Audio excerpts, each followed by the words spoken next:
Traffic single আমার গাড়ি single দেওয়া মিনিমাম 20 মিনিট থেকে আমার এই ট্রাফিক সিঙ্গেল দেওয়া ট্রেনের মাঝখানে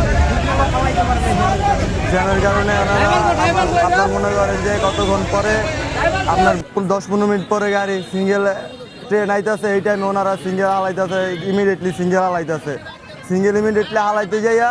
আপনার মনে করেন পিছনেও জায়গা নাই সামনেও জায়গা নেই ট্রেন আয়া পড়ছে আপনার সামনে থেকে গাড়ি আইতেছে আমি তো মনে করেন আপনার গাড়ি যতটুকু সম্ভব আমি নিজের জীবনের মায়া ত্যাগ করে হাজার হাজার মানুষের জীবন বাঁচাইছি ট্রেনের ভিতরে হাজার হাজার মানুষ থাকে আমি চাইলে নামে যেতে পারতাম আমি গাড়িটা ব্যাগে দিছি ওনারা যেটুকু আমার সম্ভব আমি পিছনে গাড়ি আছে আমি যতটুকু সম্ভব গাড়ি ব্যাগে দিতে আমার গাড়ি লাগিয়ে আছে ট্রেন সিঙ্গেল ক্রসিং ফালানো ছিল না ওঠানো ছিল লোকজন এদিকে আসছিল না তো সাইডে ছিল ওনারা দেয় কিছু বলেও নাই আয়ও নাই সিঙ্গেলও ফালাই নাই ওনারা আমাদের বলেও নাই আমি বিসি থেকে জালকুড়ি যেতেছিলাম কোচিং ফালানো ছিল না আমার কেউ সিঙ্গেলও দেয় নাই আমার কেউ বলেও নাই আমি 10 মিনিট যাবত এখানে আমি দাঁড়ানো আমার যে টাইমে ট্রেন আসে আমার ট্রেন সামনাসামনি আসে পরে ওনারা ওই টাইমে যে ট্রাফিক সিঙ্গেল এটা ক্রসিং এর লাইন ফালাইতেছে আমরা এখান থেকে যাচ্ছিলাম আমাদের বাসা হচ্ছে নাটোর সিংড়াতে তো যাওয়ার সময় দেখলাম এখানে জ্যাম আমরা ধীরে ধীরে গাড়ি আগাচ্ছি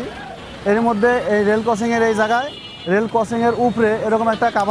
কাভার গাড়ির বড় ট্রাক এই গাড়িটা যাওয়ার পরে ওই পাশটায়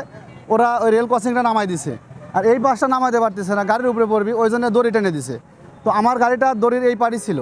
আমার গাড়িটা ওই দিকে যায়নি কিন্তু যে গাড়িটা রেল লাইনের উপরে ছিল হঠাৎ করে ট্রেন আসাতে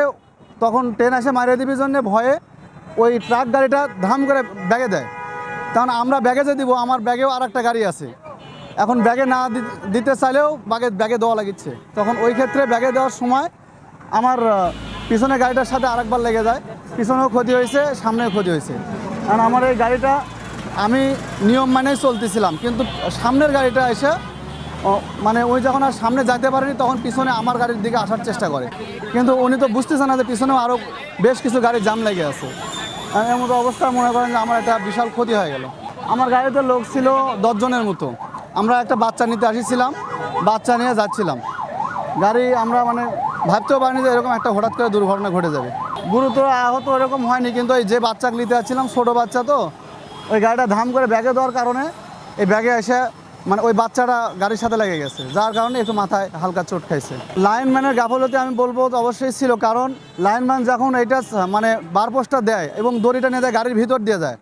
গাড়ির সহ দড়িটা নিয়ে দিছে তাহলে আমরা এই জায়গায় কী করতে পারি বলেন আর এটা বারপোস্ট ফালায় দেওয়ার পরেই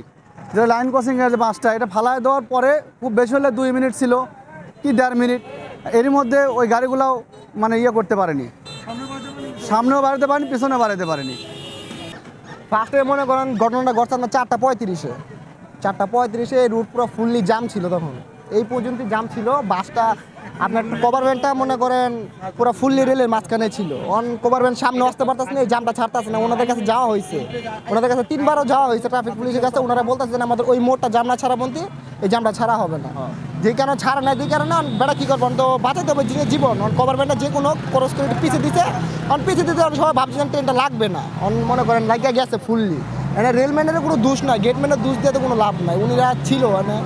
আপনার গেট ফালানো হয়েছে ওই সাইডে ফালানো হয়েছে আপনার জ্যামের কারণে এই সাইডে জ্যাম ছাড়ার না কারণে আপনার গেটটা ফালানো হয়নি তো আমার গেটম্যানরা কোনো গাফিলতি করে নাই নারায়ণগঞ্জ থেকে গাড়ি ছাড়ছে আমাকে কল দিছে আমি গেটম্যান পাঠাইছি গেটম্যানরা 4 জন 4 গেটেই দাঁড়ানো ছিল এবং 3টা গেট ফালাইতে পারছে এই গেটটা ফালাইতে পারে নাই গাড়ি রাস্তা জ্যামের কারণে আর জ্যামের কারণে না ফালাইতে পারে আমার 2 জন স্টাফ গেছে ওখানে 2 জন গেটম্যান যায় ট্রাফিক শফিকুর রহমান সাহেবকে বলা হয়েছে উনি কিন্তু গাড়িটা সরে না ওনাকে বলছে যে অন্তত একটা গাড়ি ছাড়েন তাহলে লাইনটা ক্লিয়ার হবে উনি গাড়িটা না সরানোর কারণে গাফিলতি হয়েছে আর গাফিলতির কারণে এই দুর্ঘটনাটা ঘটছে তারপরে আমার স্টাফের দায়িত্ব ছিল লাল পতাকা নিয়ে সামনে যাওয়া উনি গেছে কিন্তু এমন একটা প্রসেসিং আমাদের এখানে বাঁকা তো এটা দূরে থেকে দিতে হয় বাঁকা তার কারণে ফুল ক্লিয়ার দেখা যায় না দৌড়ে গেছে যতটুকু উনি কন্ট্রোল করছে গাড়িটা এসে জায়গায় দাঁড়াইতে পারে নাই কন্ট্রোল ছাড়া চলে গেছে বুঝছেন চলে গেছে উনি অন্তত 20 ফুট বেশি যাইতে পারছে কারণ এর বেশি জানে দাঁড়াইতে পারছে উনি যতটুকু ওনার সম্ভব উনি করছে কিন্তু এখানে আমার স্টাফরা 100% ডিউটি করছে স্টাফের কোনো ক্ষতি হয় নাই না না এটা কিভাবে ফালাবে আপনার ওই 3টা ফালানো হয়েছে এটার উপরে গাড়ি ছিল গাড়ির উপরে তো এটা ফালানো সম্ভব না গাড়িটা না সরানো পর্যন্ত তো এটা ফালানো যাবে না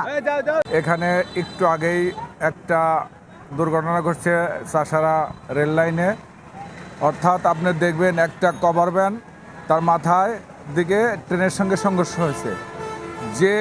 চাষারা অত্যন্ত জনগুরুত্বপূর্ণ এবং বিজি একটা এরিয়া, এখানে রেলগেট অত্যন্ত সতর্কতার সহিত রেল বার ফেলানো এবং উঠানো উচিত। এখানে যেমন হাজার হাজার গাড়ি যায়, পথচারী যায়, আসে, স্কুল কলেজ আছে। এখানে পঞ্চবটি থেকে যে লাইনটা চাষারা ইন করলো, ওখানে দেখবেন কোনো বার নাই, ট্রেনের সিগন্যাল দেওয়ার কোনো রকমের কোনো বার নাই, মানুষ দিয়ে গাড়ির সিগন্যাল দেওয়া যায় না। এই যে বার নাই, চাষারার মতো নারায়ণগঞ্জ জেলার মতো গুরুত্বপূর্ণ একটা জায়গা, এটা